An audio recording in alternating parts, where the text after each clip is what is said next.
What's happening? This is the Tap In Podcast. We are live inside of the Tap In studio. Man, I got a special guest in the building with me today, boy.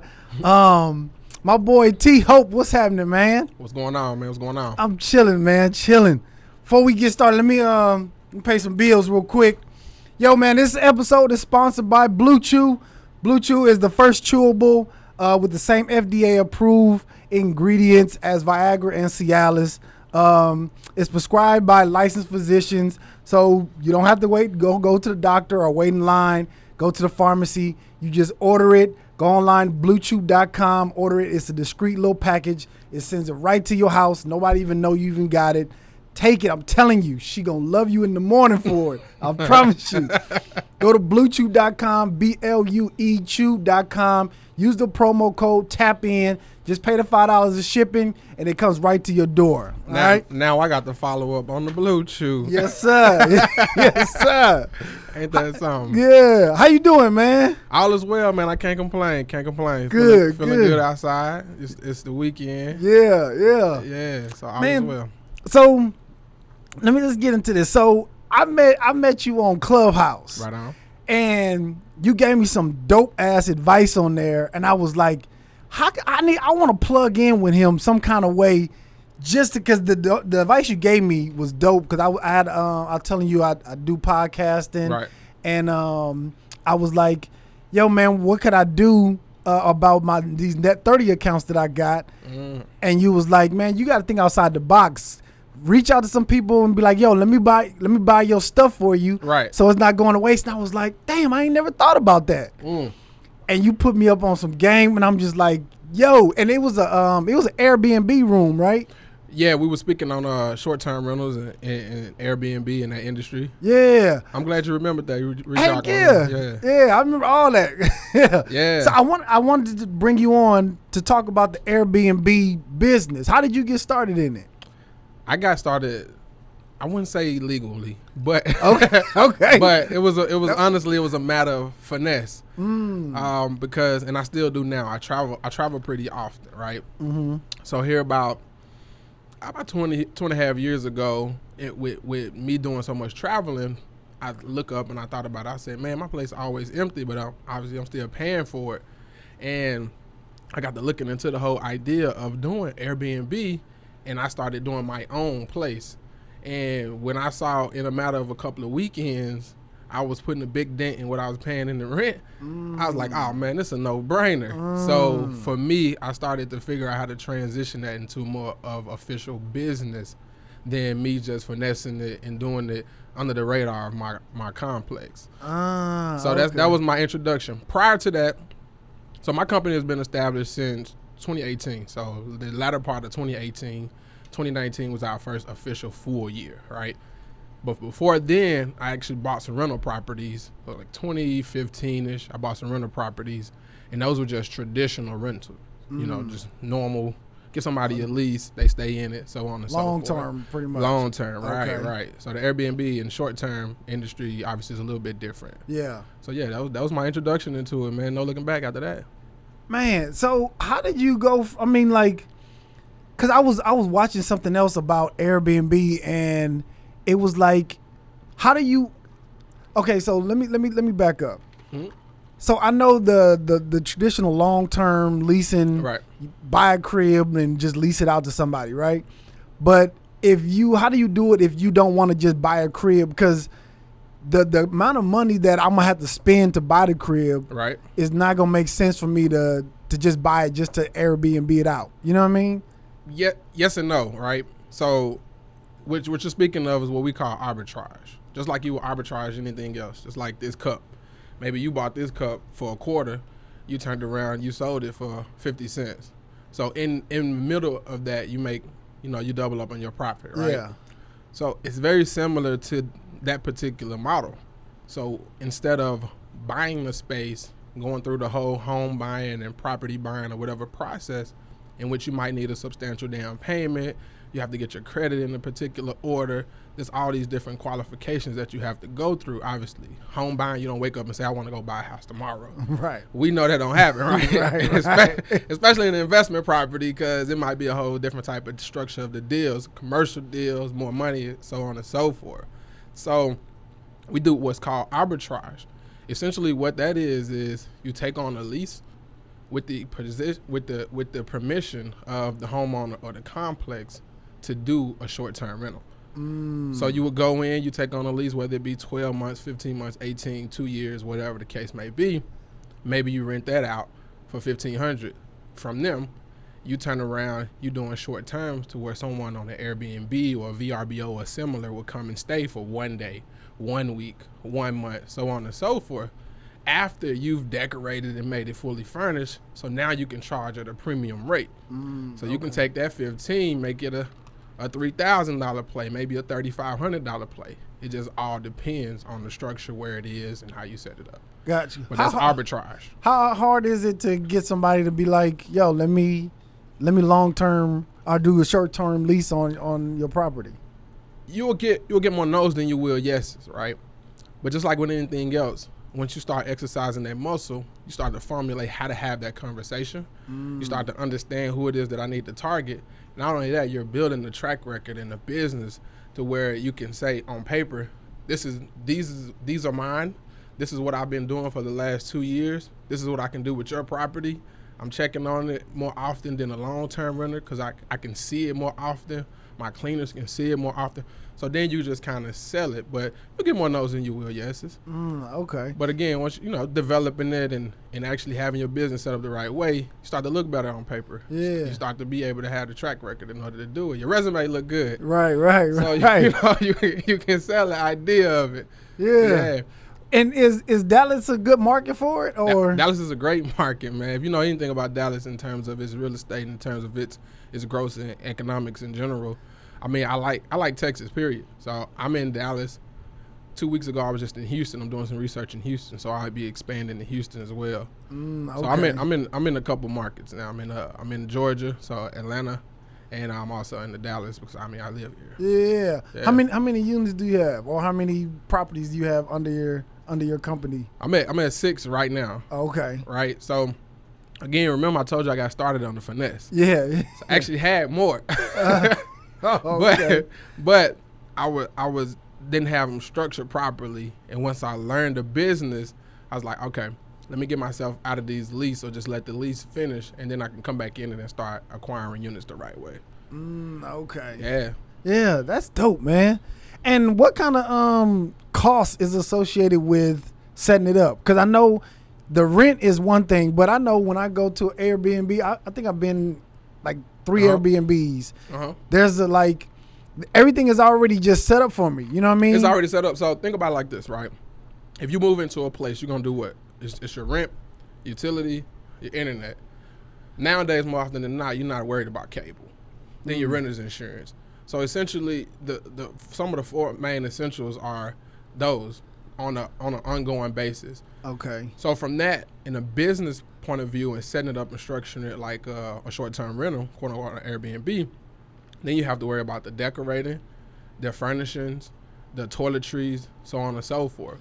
So once you get those things, then it's just a matter of kind of maintaining those, right? So just like with anything else, the cost association kind of depend on the size of it, whether you want the particular type of audience, guests you want to target, whether it's, I wouldn't say low end, but here, or if it's high end luxury style, or you're targeting travel nurses. So it all kind of depends on who it is that you're targeting, how big of a space it is. So a 1-bedroom, you're looking at moving costs and furnishing it out. If you want to make it look nice, you might spend about $5,000 to $7,000 on a decent 1-bedroom to just get going. Yeah. Something a little bit larger. So you probably add on another $800 for the 2nd bedroom. Then if you're starting to look luxury, then that price bracket is obviously going to go up. Yeah. Yeah. And you could do, I guess, different types of houses from 1-bedroom. I mean, like single family homes and apartment buildings. Yeah. So my resume is like this, right? So have a loft that I was doing also a photography studio out of, have a house right now. It's a 4-bedroom house. And right now I'm simultaneously working on 2. They're side by side. It's unit 217 and unit 219 right next door to each other. And those are some like 600 square foot 1-bedrooms. So they're not necessarily the efficient size unit, but they're a little bit bigger than what you normally would get it when quote unquote an efficient size unit. Yeah. Yeah. And how do you because when I'm thinking about business, I always think about, okay, the scalability of the business. How do I grow this so I at some point, That's a good question. I want to just chill. You know what I'm saying? So how do you do that part? You got to start thinking about systems. Just like with your business, right? You got my man's working the camera. Then when you go chop it up, you might do the audio, you might do the video editing, whatever the case may be, or you may have somebody on the team that actually handles that particular part of it. Then you have the softwares that encompasses your business as well, the same way. It's no different when you're talking about short-term rentals. So you got to start figuring out, how do you automate some of these things that you would otherwise do manually as a person? First things first, like messaging, you when you don't really think about it, but once you go from 1 unit to 3 to 5 to 7 to 10, you're like, dang, I've been communicating with guests almost all day. Yeah. I look up, I spent 8 hours doing the communication piece of it. So if you figure out how to automate messaging, you went from spending 8 hours to most of it automatic, and you're just checking in. So collectively, you might have put an hour in that day. You know what I mean? So things like that. Then you go on and look at, how do you make your pricing a little bit more dynamic and a little bit more automatic? How do you make your check-in process to where if somebody's checking in at 3 and somebody's checking in at 3:15, I'm on 2 phones trying to walk them through the process. You know what I'm saying? So how do you make that more seamless? So it's automatic check-in, so it's self-check-in. So when somebody calls and say, hey, I thought I was coming at 3, I'm not going to make it at 6:30, you can always say, hey, it's self-check-in. You get there when you do. You know, so start to make some of those things automatic to where you're removing yourself slowly but surely out of it. Same with the cleaning. When I first got started, I was cleaning them. Like I'm by yourself? I'm a hell of a cleaner. Hey, man, look, I'm polished to death. And what I found out later on, right, and same with my traditional rental properties, when I first got into them, being able to know and do a lot of that stuff, it taught me how to hire a good property manager. It taught me what to look for, the questions to ask, the conversations to have. Same with cleaning them. So, yeah, I was doing them by myself initially. So imagine you got 2 and 3 checkouts that day. Yeah. So I have to do this one, I have to run over here and do that one, and so you gotta make start to make that stuff automatic. Yeah. So the moment, if you book my place right now, right, my cleaner will get notified that they have a booking. If you book it today, then when your date is selected for checkout, they already have that notification on the calendar that you're checking out at that time. Oh. I don't have to contact them. Now, is that through a third-party service, or how do you? So the one of the softwares, we're gonna get some free plugging, I guess. So we're gonna have to get that commercial. Yeah. But now one of the ones I use for that is a Smart B&B, right? So with Smart B&B, it helps automating some of those messaging, and it allows me to sync the calendar that I have for my business along with my cleaners and my team. Yeah. Okay. Dang. So automation, man. The answer, it was a long answer to the question, but that's what it is. It just takes figuring out how do you automate some of these processes and making it a lot more automatic. So how do you have the same, I guess, formula or setup for the toiletries and paper towels and? Yeah. So again, the cleaners are going in after each guest. So part of their job is to look at what's been broken. Is anything out of place? Anything seems like it's missing? And what do we need to refill? And from then on, we'll know what our ordering looks like for the week. Whether we got to stock up on tissue, we got to get some more shampoo, we need some more dishwasher pods, whatever the case may be. So they're the eyes and the ears and the security. So they report back and let me know. Because the way, specifically Airbnb, right? So I'm not only on Airbnb, I do some direct stuff and some VRBO, HomeAway. Airbnb is just a marketing platform, but specifically with an Airbnb, if something happens, just say someone stay at the place and they check out tomorrow. I have to report, and something happens. Maybe they put the TV, they damaged the TV, or maybe they messed up the couch. I have to report that before the next guest check in. So that's where my cleaning crew comes into place. That's when they become really essential. Let the team know what's out of place, what's damaged, so that we can collect on these before the next guest come in, and then we don't know who did what. Then we got to pay for it out of our pocket. So again, it goes back to having your people in place. Now, with you subleasing, I know like with like regular houses, the you have to get like renter's insurance on all these properties, or how do you mitigate some of like the damages? Or So the insurance it's a little bit different. It's specific to short-term rentals. So it's renter's insurance would probably a quarter, right? If you get like $150,000 policy or something, every quarter you might pay anywhere from $32 to $40 a quarter. That's it. Renter's insurance. Short-term renting insurance is gonna probably be about, I would say, and again, it depends on what you put on your policy, but the policy is $1 million. It's a lot. It's a bigger policy. Oh, okay. You may need to pay anywhere from 70 to 85. Like you would look like with normal renter's insurance, you would look at couldn't think of the name of the company right away, but with short-term renting insurance, look at something like a Proper. Proper is a good one. Okay. Yeah. So it's some of the same features, but obviously you want this specific type of protection. It's gonna be for short term. So it's not just the renter's insurance. Like you're getting specific type of short term renter's insurance. I've heard people having like doing Airbnbs and having like parties, going crazy, man. And it's funny you say that, man, because you asked me a few questions ago. Is it hard to get into it? Yeah. And that's one of the drawbacks, because you have some of these horror stories on where the party went crazy. They did some shooting, people parking on the lawn. Then, so you have on one side, you have the neighborhood that's not crazy about it, or the traditional homeowners that's not crazy about it, or the complexes that's just not crazy about it or unfamiliar with the business itself. And then you have us that's just as wholesome business owners just coming in and we want to run legitimate business, and we want to work with clientele that respect the business and respect our place. So when you having these conversations, that's part of the sale. I understand you probably seen a news article about this, this happened with the Airbnb. So some of that is an uphill battle, because not only are homeowners and some of the complex owners or managers are a little bit, ignorant about the business, they also have heard some of these horror stories about the business as well. So we got to kind of fight that and mitigate some of that in their mind in order to sell them on the idea to do it. Yeah.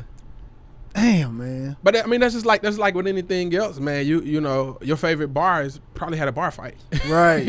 Right. Yeah. Our office building has probably had some disagreements between the next door neighbors or the office suite across the hall, and somebody threw a stapler and hit him. So it's just one of those things, it happens. Yeah. So if somebody they looking for a new business to get in, right? They just want to start tomorrow. The first thing what would you suggest them do? Secure the spot they want to get, or go ahead and set up the paperwork for the business and all that first? I would say the first thing to do is to really be able to identify what your pockets can handle. And then you can understand when you're shopping for these places, what type of place you're shopping for. So understand what your budget is, what your pocket can handle. Then start to think about the type of clients you want to look at, and then you'll know what kind of place to shop for. Whether it's it's a 1 bedroom or 2 bedroom where you're gonna do 2 traveling nurses in the spot, or a really nice one for traveling nurses or traveling professionals or whatever the case may be. Or are you looking at a spot and can you handle getting a lease on a place that's a 5 bedroom?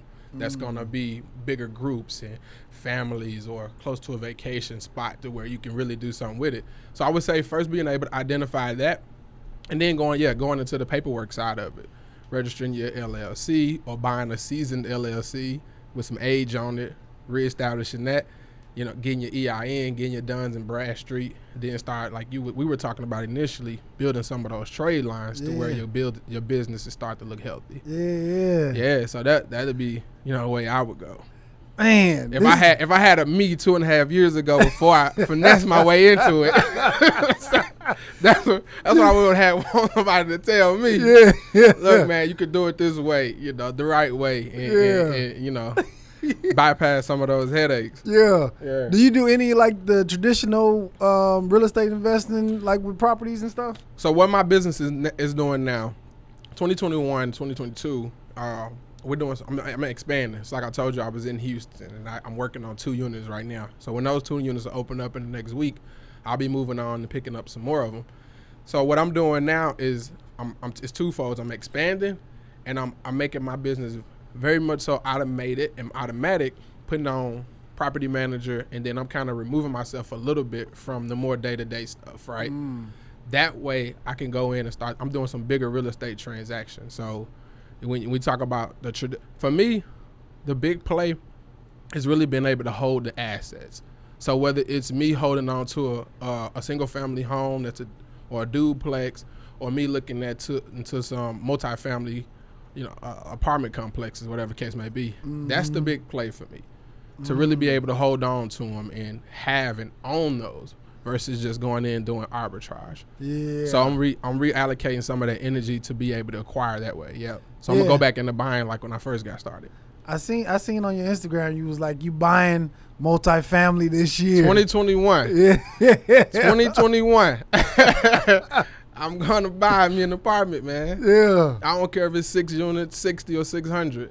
I'm putting that under the umbrella, man. It's happening in 2021. Mark my words. That's man. what's up, man. You ever thought about? Because I know a lot of people on Clubhouse, like they got these ebooks and these trainings, and are you doing that as well? Is that part of your business, or you just kind of like sticking with what you knew now, and then you'll go into that later on? So, if you like you mentioned my social media, you look. What is it? Maybe I'm 2 weeks in now. I did an unplug. I'm actually working on something. Yeah. So I removed myself. I'm off of Instagram, off Facebook, and all that right now because I want to streamline that energy. But yeah, so it makes sense for me because I have these conversations all the time. I do the consulting piece, all of that, help people get set up. Like I'm an official Airbnb ambassador. Like Airbnb hit me and was like, "We need you on the team to be an ambassador." Really? We want to pay you to tell people that you get paid to be a host on Airbnb. We want you to teach people how to properly do Airbnb. So I'm an official ambassador. So yeah, I do consulting and everything. So what I'm doing now is making that product of me and what I do in this business more tangible. So in terms of an ebook and all that good stuff. How many, I know you probably don't know offhand, but like how many people are you seeing or are you recognizing that's doing the Airbnb business? Like, is it like an influx of people joining and doing it now, or is the same old? It's an influx now, but if you look, and I can't say the exact numbers, right, because I simply just don't know that information right off, right? But if you look at it, at the data, you have listed Airbnb host, which could maybe just be one place, but then you have the individuals like myself that are hosts that are building a business completely out of it, right? So you have a number of people, a multitude of type of individuals that's considered a host. But it's one of those businesses right now that that's kind of cute and appealing. So you do have an influx of people that's getting into it. And that's why I appreciate the individuals that's advocating for it properly and teaching people how to properly do it. And that's not trying to just hold on to the game, like that'll have those conversations, whether you're getting paid or whether you're doing it for free, like how we met in Clubhouse. Yeah. But I really appreciate those people that are telling folks and teaching folks the proper way and doing it and telling them, hey, don't do it that way. You don't want to get jammed up. You don't want to lose any money. But not only that, is we want to create an industry that's proper. Like we want to have good guests. We want to run great businesses as well. So, yeah, it's definitely one of those businesses right now that's appealing, because when you talk about getting into the real estate investment space, do it the right way. You can kind of it won't cost you an arm and a leg, so to speak. You know, you can kind of get your foot in the door and then just kind of build from there.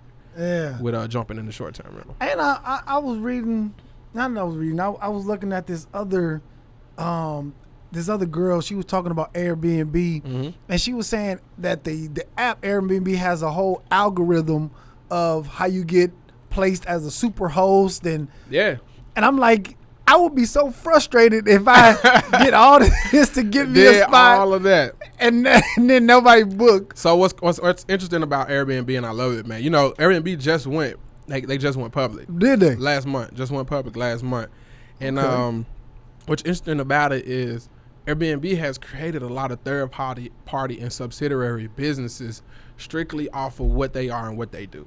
So you got Airbnb. Then you have a cleaning company that's Turnover BNB. So it's specifically cleaners that are targeting people that are Airbnb hosts. Then you got something like I mentioned with the Smart BNB. Then like the renters insurance that target the short-term renting itself has been around for a while, right? Long time, long before Airbnb came.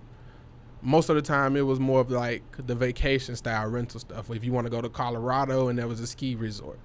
If you want to go down to Florida, then there was somewhere on the beach, so on and so forth, where people go and stay for a few days.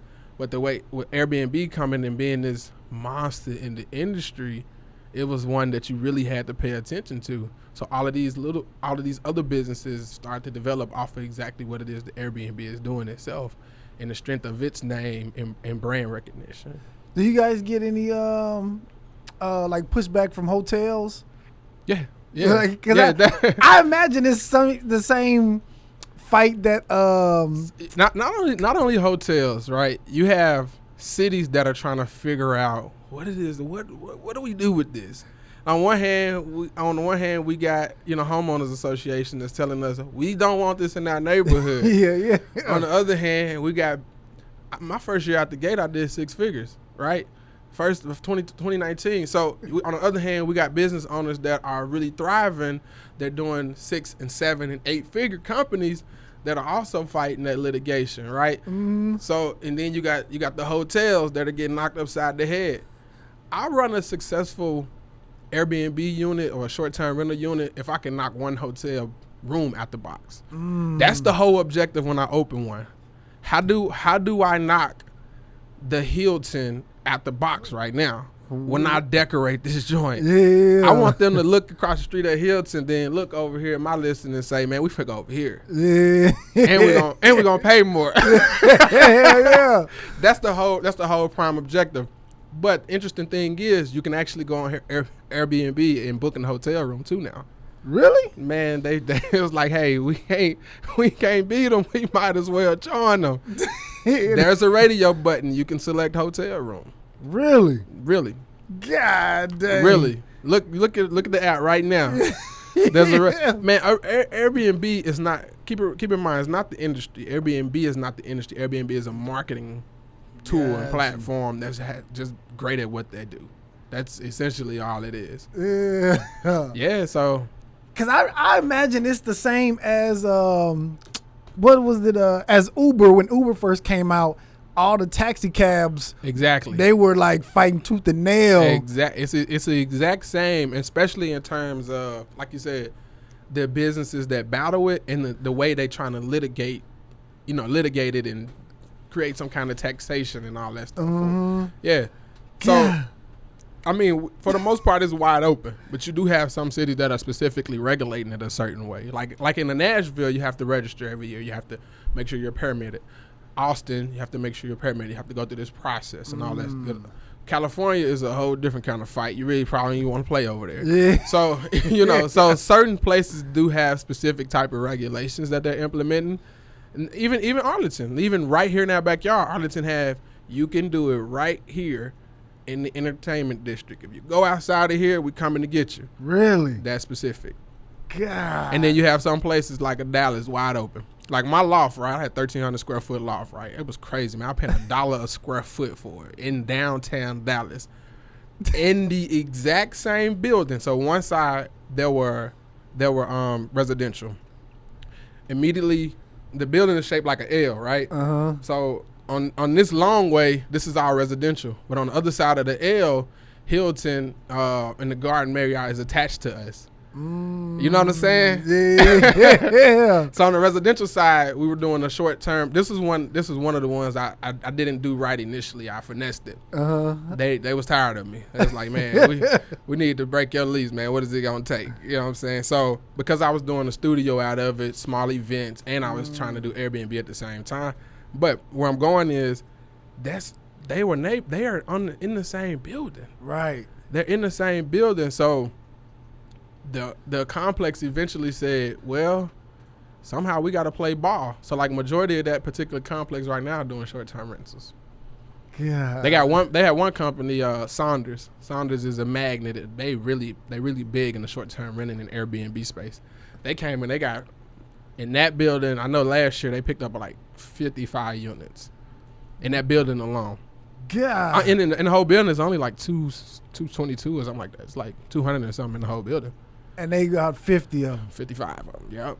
That was then, so. They probably got more now. Yeah, and they have a pretty interesting model. So they do, similar to what I do, we try to fight for at least lock-in. So I don't want to come in and just get a 1-year term. Because next year, what you going to do?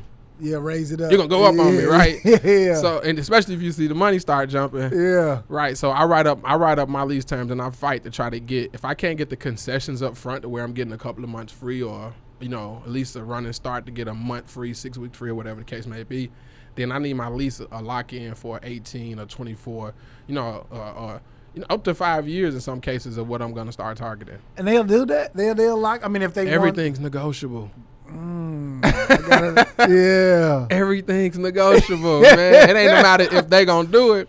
How do I convince them to do it? Right. How do they convince me to take all these properties off their hand? It's really their job to fulfill because they're not being leased in, huh? They just open and losing money every month. One specifically, like the ones I just picked up. This building here is, I can't think of the exact term for it, but they're under a certain percentage of what they're supposed to be occupied. Great area, great location, brand new complex. You know, obviously it's brand new. But they open, and it's wintertime, so the lease not jumping off the shelf. Right. So those are complexes that you target, whether it be new or under-occupied. You know, maybe if you got a complex that has 200 apartments in it, and they're running at a 75%, 80% occupied, that's a lot of money they lose every month. That's a lot of money. That's you're well equipped enough to have a conversation to prove that your business can come in and take 3 or 5 of those off their hands. This episode is brought to you by Blue Chew. Blue Chew brings you the first chewable and FDA-approved ingredients as Viagra and Cialis, okay? Make sure y'all go and get you a Blue Chew. Try it free on us. It's made in this USA, prescribed by licensed physicians, okay? And it comes in a little discreet little box so nobody even know that you're even getting it. And it comes right to your door so you don't have to wait in line, buy it at the store. Go to bluechew.com, BLUE chew.com, and use the promo code TAPIN, and you get it free on us. All you got to do is pay $5 for the shipping, and it comes right to your doorstep, okay? That's BLUE chew.com. Now back to the show. They just want the reassurance that we're not about to have a party B&B. Right. So once you can convince them that enough, then you're in the door. I think my only what I'm thinking right now, my only fear would be is locking that lease down for that long, not knowing if I could be able to rent it out or if I'll be able to get it booked. You know what I mean? That's as you talking, that's what I'm thinking, like, damn. You got one job. What I say the job is to do when you open up a unit. You got to knock one hotel room off the shelf. Yeah. That's essentially your job. If you're doing your due diligence and your homework up front, you're figuring out who your target audience is, your guests. You're doing the research on the neighborhood. You're doing the research on that exact address. You're looking into it. You're going on the Airbnb app. You're putting that address in. You're going to look at AirDNA.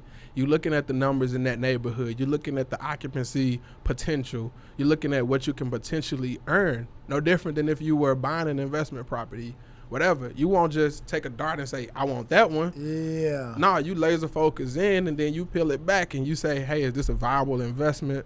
Yay or nay. So doing that and doing that properly, ideally you put yourself in a position to where you're not taking any losses. Worst case scenario, you do a break even.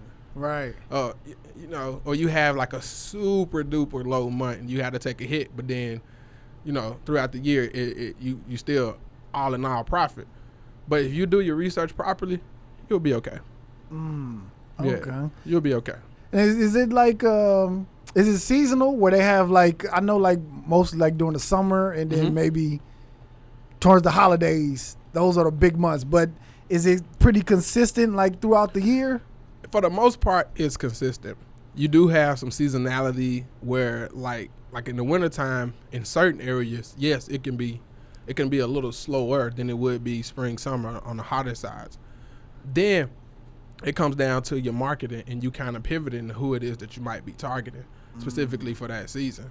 You see what I'm saying? So like, it's like a football season, then in a certain area, you gonna boom. Right. But then once the football season slow down, you may have to start looking at the families. You may have to start looking at, you know, a different type of crowd and marketing to them a certain kind of way. So if you just want to sit your business there and just leave it stagnant, yeah, you might get hit wrong. How do you market an Airbnb? Like just like you would. I mean, I'm playing around now with some PPC stuff now. So I'm about to start like pay per click and some Facebook advertising. Oh, okay. So yeah, so on and so forth. But using the social medias, you having your, you know, direct booking sites, and you know some go as far as doing some of the Google AdWords and so on and so forth. Yeah. So again, it's thinking outside of just Airbnb, would you properly be able to market it? Yeah. Yeah. Man, this is dope. this is some good game right here, man. You know, some light for 'em, man. Yeah. And as far as, because I know like it's been some Airbnbs where I didn't went to, and the pictures didn't match what I was getting. Wow, they hit you with one of those. Yeah, man, they hit me with the 42 fake. I was like, wait, this is kind of manipulating. They only took the corner of the house. Yeah. Show that, like, when you do your pictures, do you have like a photographer that you specialize in doing it, or you just... That's my other business. What? Yeah. So, and for a while, I wasn't even doing real estate photography. Like, I'm a portrait photographer. Like, what? Yeah, shooting models and you know, people. I do some headshot stuff and beauties type of work and all of that. And then I was like, well, hey man, I'm in the space. Let me see what I could do in terms of the real estate photography. But yeah, that's my other business. Highly recommend that. Yeah, not only do you properly represent the space, but you do it well too. You have to do professional photographer. You have to do it. It's no other way. Just like you have to take the time and make sure your listing reads properly, so on and so forth. Because if I'm right next to a listing that has professional photography and I got the iPhone 6 photos, they more than likely they gonna go ahead and go with them because the appeal is there. It looks good. They can feel themselves in there. Versus they feeling like they may be 2002 with my joint, you know. So yeah, you gotta do that to set yourself apart. So I definitely recommend that, and you gotta really represent your place right. Yeah. They didn't have any business you showing up, and it's a whole nother spot. Man, I'm telling you, it's this Airbnb in California, in LA, where the building is here. You got to go somewhere else. And they took a picture of the somewhere else where you get the keys from of that building, and you got to go over here to stay. I'm like, see, that's something else, man. Like, that's, what kind I mean, and it's some crazy stuff going on there too, where they jack the money and yeah, they misrepresent it. That goes back to man trying to properly run our business the right way and, you know, be legit. Yeah. Do you see like is it a certain room that you need to put as the first picture versus the second picture? Do you see like where it's a boom if you do this picture or if this room? I think so. It kind of varies. My advice in regards to that is to just kind of play around with it, because I can't say it's room specific, because I have one that's a view of downtown, and I put that up and I get inquiries on it, you know. So I switch it out sometimes. I might highlight kind of the, you know, the bedroom area so on and so forth. So I wouldn't say that's a guessing game, but that's experimental. But you definitely want to highlight something that's gonna be a draw in, to where they don't just scroll you like we on Instagram. I don't even want to like that one. Yeah. You want them to at least click on it and look at your first few pictures and then say, okay, I like this listing some more. Let me go ahead and read. Let me go ahead and look into it a lot more. So you definitely want to be enticing, but to say that there's a specific room or something that you should have on there, I can't say that's true. I don't necessarily agree that's the case. Okay. Now, if I list me a house on there, do I gotta pay like Airbnb to list it on there, or how does how do you get paid? As a host, that's a good question, great question. As a host, we pay. It's a couple ways, but the main way is we just pay them a 3%. So whatever the booking is, they getting theirs off top. It's not, you're not gonna pay them later. So they getting theirs before they send the money to you. Okay. And not only that is they also they charge the guests as well. So so the guests pay, then you pay as a host. Really? Yeah, and they remit the taxes as well, so they can collect the taxes and all of that. Yeah. End of the year, you get a whole statement. They say, hey, this is how much you made. This is what you owe. This is what you got to pay tax. They send you like a 1099 or like a really? Yeah, you get a 1099. God. Yep. Yeah. I mean, it's a dope business. Yeah. Because I was looking into. I always like to hear people that's doing, I guess, like consider unconventional business.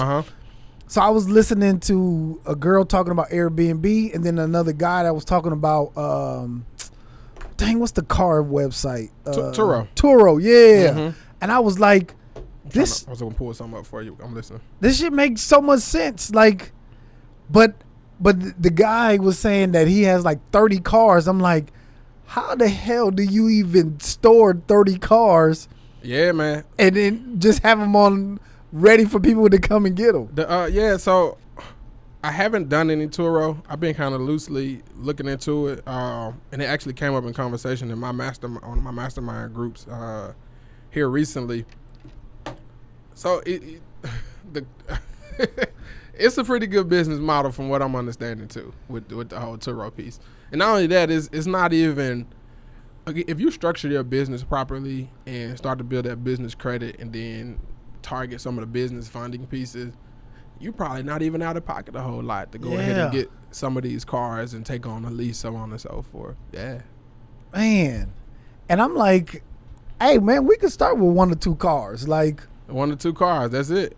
And just grow it from there. When you start to get those, probably get your profits in.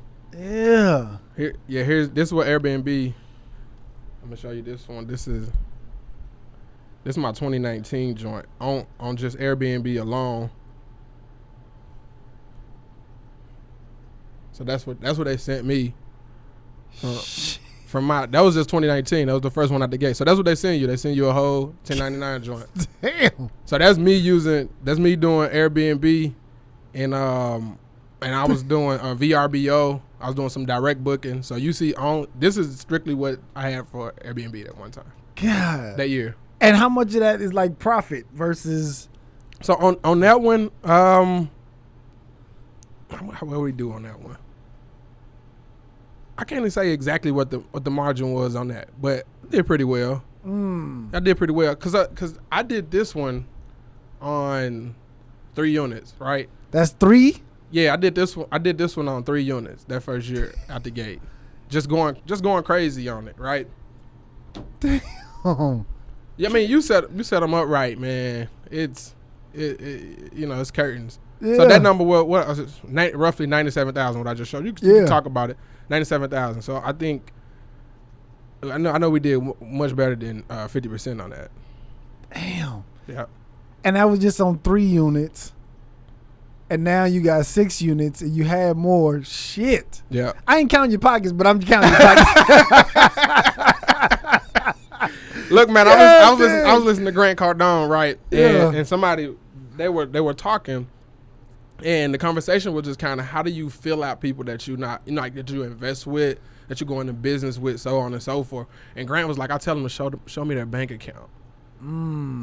Show me their bank account. if they can't show me their bank account, we talking these substantial numbers and this type of investment, so on and so forth, it's hard for me to believe what they're saying. How many people really like gonna do that though? Because I wouldn't I don't care how much money I'm making. Like I wouldn't show Grant my bank account. Look, I don't give a damn how much is in there. If Grant and I are sitting down, or somebody of his caliber, or somebody else, you might not even know that I'm looking to do business with, and I'm telling them I can bring 7 to the table, 7 figures to the table. I'm gonna show them 7, no question. Let's go clear the deal. Why not? Yeah. Why not? What can you do with my money? Like you can't do nothing with my money. It is what it is. Yeah. Also, so it's just a matter of don't tell me theory. Show me the results. Type of situation. Yeah. And you got to think about it. Some people at a certain level. I mean, so the hell what? They're sitting there and that's one of our problems. We scared to have those conversations. We can't talk salary. We can't talk numbers and like really be legit and real about it. You know what I mean? So we kind of it's taboo sometimes in certain circles, but it is what it is. I like the idea of him saying that. You know? Yeah, of showing proof versus just be talking. Show me the results, not in theory. What can happen? What did you do? What can we do together? Right? Yeah. And that, this kind of creates the buy-in. I just signed up for not in a bragging way, just I just signed up for something with Grant Cardone. And when I tell you he didn't send me 50,000 emails since I signed up, I'm just like, God damn. It's Friday, man. We just checking in. Hey, man, it's Saturday. Hey, and not only that, man, they want to upsell you. You probably bought the $2,000 package. He's trying to get you for the 20. Like, come on. Oh man, I love Grant though. I love his energy. Have you been watching him on the Billionaire Undercover? I only seen the first 2 episodes. It didn't come out on the 23rd. Nah. Yeah, okay. I don't even know where the other episodes are because the last episode I seen is when they was about to shut it down because of Corona. Yep. That's the last episode I seen. He went off. He was hot. Yeah. Yeah. So if you listen to him on Clubhouse, not to go down the rabbit hole, but he kind of. I mean, they finished the show. That's what I want to know. They did finish the show. So he danced around what really may have happened. I don't know if he hit the $1 million piece. That's what I'm waiting on. Because he sounded like, listening to him one time, he seemed like he felt the way on how they evaluated the business. And not only that, he said the camera crew hurt in some situations, but it helped him in some other situations as well. Yeah, because he can kind of say, "Hey, I don't know these people. They're here. They're here doing they're here doing documentary on the town, whatever." So it kind of helped him to get them people looking for free pub. Right. But then some of the bigger heads, they were like, "I don't want to do it with them cameras." Yeah. I'm cool on that. So he said he lost like almost a $10 million deal.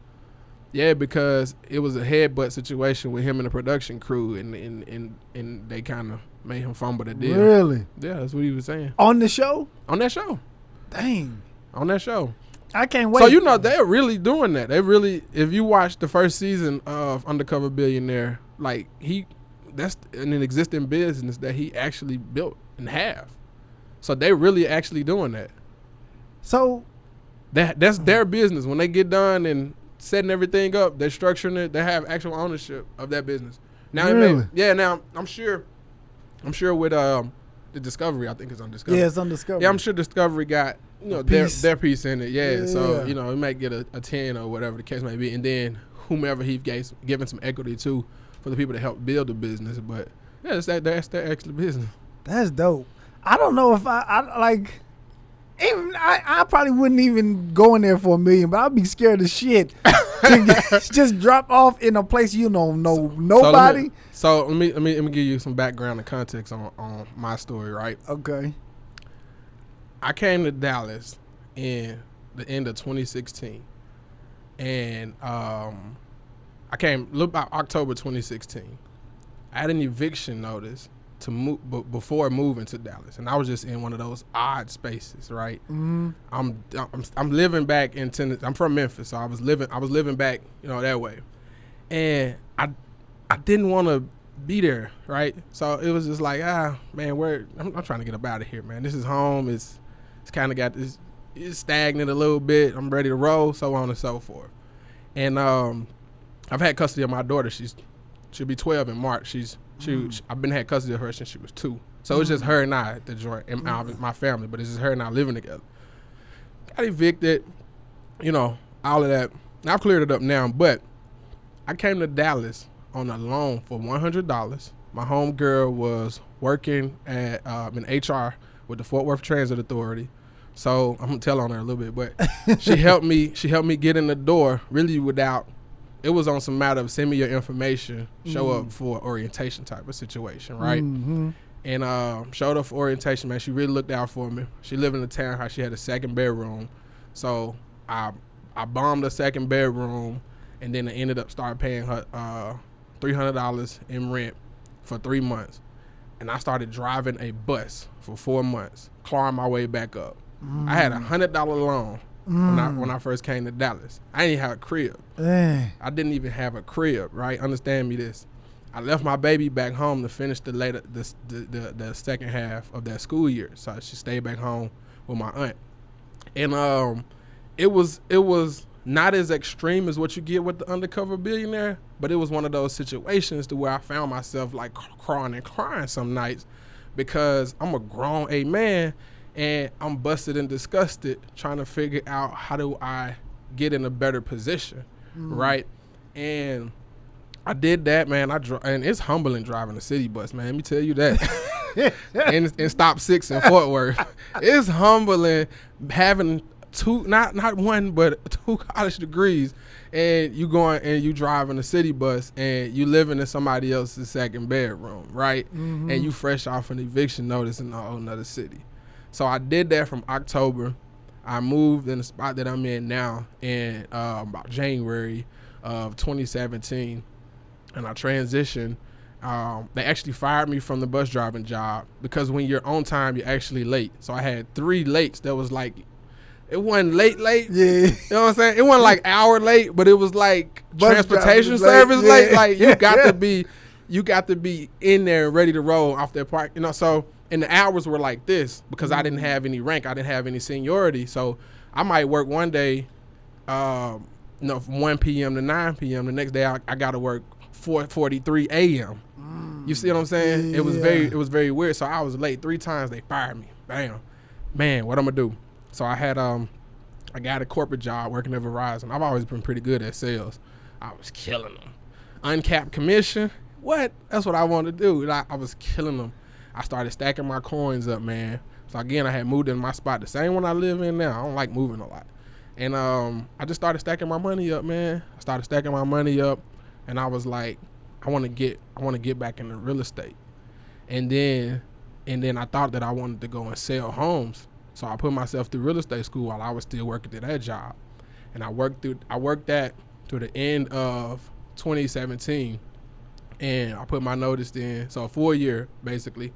And I put my notice in December 2017. My birthday is New Year's Eve, and I said I'm not going into 2018 working here.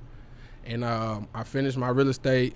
I passed the test, and I started speaking to brokers, but I was like, I decided I didn't want to be a traditional realtor. And that was one of the reasons I ended up looking at short-term renting again. I started looking at short-term renting because I just was stacking my money up. I had got myself in a better position. Started kind of, flipping my money on some legitimate ways, and then I was in a better position. And then the 2018 is when I started doing short-term renting, Airbnb. Then you didn't know nothing about short-term, or you had been doing it before? I didn't know nothing about it. I knew a little bit about real estate because I bought some traditional renting homes in 2015. Yeah. Okay. God dang. So, and it was, and I share that story because when we were talking about being in a place to where, now granted I knew people and I had some some family, some friends and whatnot here. I didn't have any family here, and I had to leave my daughter back at the crib, and I just got kicked out of the spot. I got a loan, didn't have a job, then I ended up getting a job that I didn't care about. And got fired from that. Mm-hmm. It's like, and I got all these grand aspirations on who it is, what I want to do and what I want to be. You know what I mean? I look up now, man, it's 2021. I can throw that dart again and pick any of my places in the city and go lay my head. Or if I want to jump on a plane, I can go stay in some of my places in Atlanta. You know what I'm saying? Yeah. Pretty soon it'll be Houston. So it's just a blessing to be able to identify a pocket that I developed well and have excelled in. So that's how I got here. Yeah. That's dope, man. That's dope. Man, that's a dope story, man. Yeah, man, that's my story. Yeah, that's dope. That's dope, man. That's my story, man, and we still writing. Man. Yeah. And what I need to, I guess, establish like personal credit to do anything, or this. I guess when you're doing a lease, it's a small credit thing that they'll check, right? I always advise people I'm talking to and consulting with and my clients and to do it under your business, however you establish, LLC or whatever the case may be. So my advice would be to start establishing that. Granted, you want to have healthy personal credit, but the whole idea of it is, it's like I don't want to guarantee so much on my personal credit when I can build out the liabilities with my business and then be able to properly leverage that. So that ideally what I would advise anybody to do. Okay. But if you're in a situation, like I was having this conversation yesterday, if you're in a situation to where either you have a relationship or you're developing a relationship with an owner or a complex or whatever, and you may have to take it as a personal lease to just kind of show out, to get in there, put your foot in the door and show them what it is that you can do. As long as you got permission from them to be able to run your business, do short term, then cool, by all means. Because that next time around when you're negotiating and when you're telling them you want to pick up 2, 3, and 5 units, or you want to pick up some at the sister property, then you have your business developed and you have a proven model on what it is that you can do. So the sooner you can move out of that personal guarantee and trying to grow it using your own personal credit, do it. Do that. But if it takes establishing a relationship and getting in there and proving your model, then cool. Go for it. Dope, man. Go for it. Yeah. That's dope, man. Man, drop your I don't even know if you even want people contacting you. I know you on social media. So I give it to it, man. Like this is one of the industries I'm very passionate about. It's treated me well. So I'm never shy to have that conversation with people, try to help them get started, try to help develop the current business that they're in. Again, like I'm expanding a whole lot this year and moving on to some bigger real estate projects as well. But yeah, definitely reach out to me. My Instagram is T_HOPE. So it's T-Hope. My website is kickstandinvestments with an S.com. And my photography website is T.Hope. No, T.photos. T-Hope.photos. I'm sorry. T-Hope.photos. There's no .com. I always mix that up myself. Okay. So that's it. It's just THOPE.photos. Yeah. That's it. Yeah, that's the whole photography website. So yeah, you can hit either of those and get in touch with me. Shoot me an email. Slide in the DM. I do check that stuff sporadically. I'm off of social media right now, but I jump in and jump out because I know how it is with connecting with people and like being in the Clubhouse room. Sometimes the DMs can go crazy. Yeah. People want information and want to reach out to you. So yeah, I would love to have a conversation with you. Maybe we could do some business together. Maybe you need some advice on how to get started, how to grow your business, whatever the case may be. You just want to go out. I love bourbon, so whatever the case may be, man, let's tap in with each other. That's what's up, man. Man, I appreciate you, man. I appreciate you, man. And follow him on Clubhouse. Anytime you see him on Clubhouse, make sure you jump on Clubhouse. Yeah, Clubhouse is a game. Clubhouse evaluated $1 billion already. Really? $1 billion. I heard they was holding out or something like that. They evaluated. They hadn't sold. Oh, okay. I mean, no different than, remember Facebook bought Instagram for $1 billion. Yeah. You know what Instagram is right now? No, it's probably like 20 billion. I think 200. 200 billion? I think so. and they bought it for $1 billion, man. And Clubhouse is still in the beta form, right? In the beta stage. Clubhouse is technically still beta. They hadn't even done I'm looking up the Instagram evaluation. They hadn't even done a complete rollout. Okay. I stretched it. Well, no, 2018 it was at 100 billion. So Instagram is God, Ain't that something? Golly, that's dope. And I'm sure Facebook gonna buy Clubhouse. Either that or try to do something similar to it. But yeah, and I just said that because I just like the idea of Clubhouse. You kind of get you can hear people, you can feel them, you get an authentic voice. It's some capping going on there, but you can. Yes, it is. but you make real connections. Like we're sitting here right now and tap in. Mm-hmm. Like we legit tapped in, and it started from you getting on stage in the room that I was moderating and having a question. Yeah. And then you slid in the DM and just showed your gratitude for how I answered the question, some of the information that I gave you. And then you came out and you asked me, saying, "What's up, man? Let's have a conversation about the business." No problem. I'll pull up. Yeah, I want to sit down like after. Like I know you probably got something to do, but I'm getting my shit together. I want to sit down with you, see where I can either benefit or help you, or either get some game from you, man. Yeah, for sure. Because I'm building this business one interview at a time. There you go. I'll say one mic. One mic, one voice at a time. That's all I need. I ain't mad at it. That's what's up, man. Yo, man, thank y'all for tuning in. This has been the Tap In Podcast. There you go.